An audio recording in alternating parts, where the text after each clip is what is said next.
إلا الله أشهد أن محمدا رسول الله. Na Indochina do século X, o amor por um tapeceiro hindu arrebata o coração de uma vestal chinesa que foge do templo para desposá-lo. Do entrelaçamento dessas duas almas apaixonadas, nasce uma criança. Um menino, cabelos negros como ébano, pele na cor do cobre claro, olhos aveludados no tom do castanho escuro, iluminados de ternura.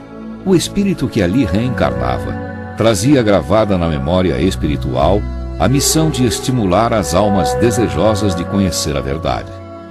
Aquela criança cresce demonstrando inteligência fulgurante, fruto de experiências adquiridas em encarnações anteriores. Foi instrutor em um dos muitos santuários iniciáticos na Índia. Já se havia distinguido no século IV, tendo participado do ciclo ariano nos acontecimentos que inspiraram o famoso poema hindu Ramayana. Neste poema há um casal, Rama e Sita, que é símbolo iniciático do princípio masculino e feminino. Unindo-se Rama e Atis, Sita ao inverso, resulta Rama-Atis, como realmente se pronuncia em indo-chinês. Informa Rama-Atis que após certa disciplina iniciática a que se submetera na China, fundou um pequeno templo iniciático nas terras sagradas da Índia, onde os antigos Mahatmas criaram um ambiente de tamanha grandeza espiritual para seu povo que ainda hoje nenhum estrangeiro visita aquelas terras sem de lá trazer as mais profundas impressões acerca de sua atmosfera psíquica.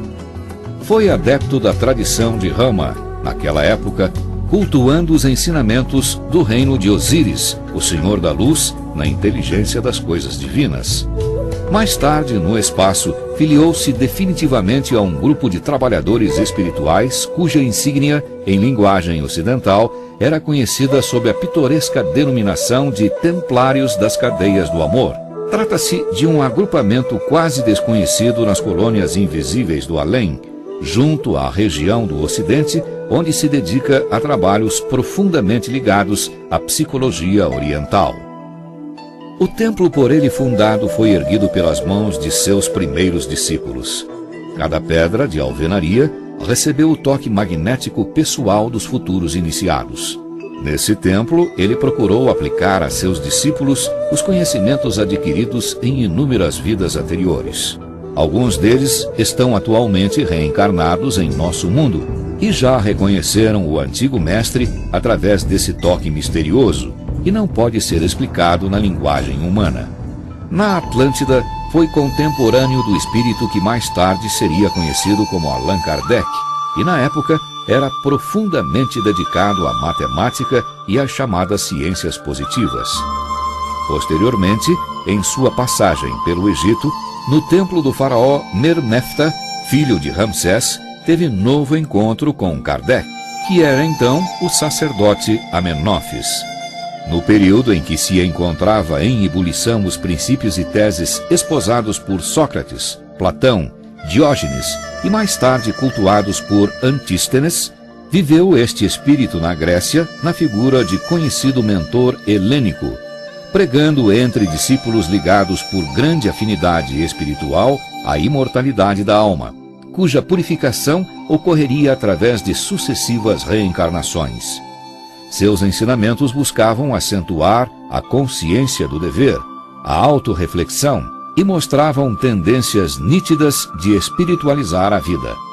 Cuidadosamente observando o deslocamento dos astros, conclui que uma ordem superior domina o universo.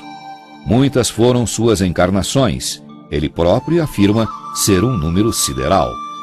Embora tendo desencarnado ainda moço, Rama-Atis aliciou 72 discípulos, que, no entanto, após o desaparecimento do mestre, não puderam manter-se à altura do padrão iniciático original. Eram adeptos provindos de diversas correntes religiosas e espiritualistas do Egito, Índia, Grécia, China e até mesmo da Arábia.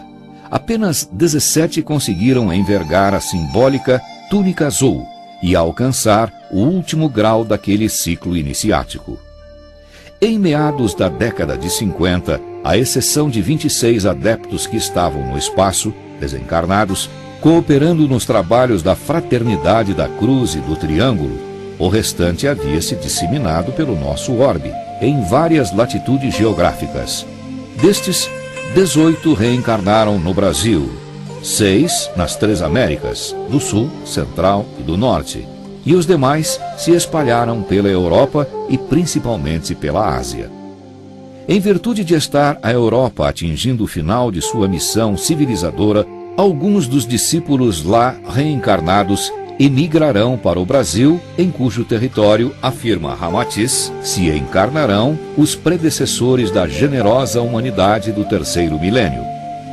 A Fraternidade da Cruz e do Triângulo foi resultado da fusão no século passado, na região do Oriente, de duas importantes fraternidades que operavam do espaço em favor dos habitantes da Terra.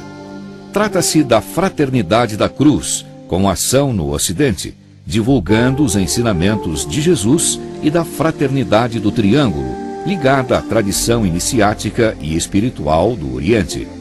Após a fusão destas duas fraternidades brancas, consolidaram-se melhor as características psicológicas e objetivo dos seus trabalhadores espirituais, alterando-se a denominação para a Fraternidade da Cruz e do Triângulo, da qual Ramatiz é um dos fundadores.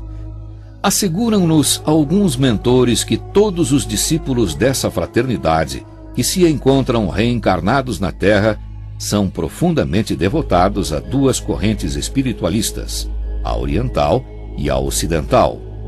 Cultuam tanto os ensinamentos de Jesus, que foi o elo definitivo entre todos os instrutores terráqueos, tanto quanto os labores de Antúlio, de Hermés, de Buda, assim como os esforços de Confúcio e de Lao Tse. É esse um dos motivos pelos quais a maioria dos simpatizantes de Ramatiz na Terra, embora profundamente devotados à filosofia cristã, afeiçoam-se também com profundo respeito a correntes espiritualistas do Oriente. Alguns mentores espirituais passaram então a atuar no Ocidente, incumbindo-se mesmo da orientação de certos trabalhos espíritas no campo mediúnico, enquanto que outros instrutores ocidentais passaram a atuar na Índia, no Egito, na China e em vários agrupamentos que até agora eram exclusivamente supervisionados pela antiga Fraternidade do Triângulo. Ramatiz se faz ver trajado tal qual um mestre indo-chinês do século X, da seguinte forma um tanto exótica: uma capa de seda branca translúcida aberta nas laterais, na cabeça um turbante que lhe cobre toda a cabeça com uma esmeralda acima da testa, ornamentado por cordões finos e coloridos que lhe caem sobre os ombros, que representam antigas insígnias de atividades iniciáticas. Sobre o peito porta uma corrente de pequenos elos dourados, sob o qual pende um triângulo de suave lilás luminoso, emoldurando uma cruz lirial. A sua fisionomia é sempre terna e austera, com traços finos, com olhos ligeiramente repuxados e tez morena. Segundo Ramatiz, seus 18 remanescentes se caracterizam universalistas, antissectários e simpatizantes de todas as correntes filosóficas e religiosas. Um já desencarnou e reencarnou novamente, Atanagildo. Outro, já desencarnado, muito contribuiu para a obra ramatiziana no Brasil, professor Hercílio Maes.